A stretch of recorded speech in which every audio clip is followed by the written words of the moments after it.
Man kan spørge sig selv, hvad tænker de på? Det går bare helt, det må alle forstå. Men kroner og øre fylder deres sind, og uanset hvad, så skal pengene ind. Et havbrug vil hjælpe ved vores smukke kyst. Det er en fucked up plan, men hør nu vores røst.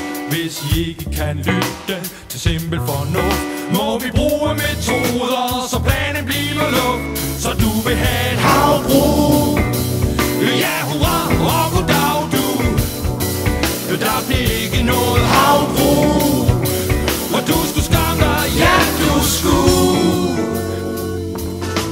I siger laver mad til jordens menneskehed, men I er fulde af løgn, det giver ikke en skid.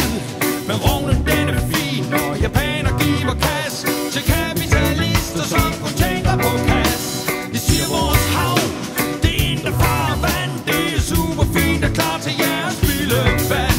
Men kvælstof med fosfor, organisk bundaffald, der er hul i en kvote, prøv at stoppe jer selv. Så du vil have et havbrug, ja hurra og goddag du. Der bliver ikke noget havbrug, og du skulle snakke dig, ja du skulle.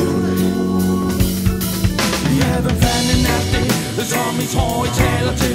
En for gerne døde høns, uden tankevirksomhed. Ikke fanden må tro nej, vi vil kæmpe til dør, med en kæmpe klods og benet ud for hjelmens fyr.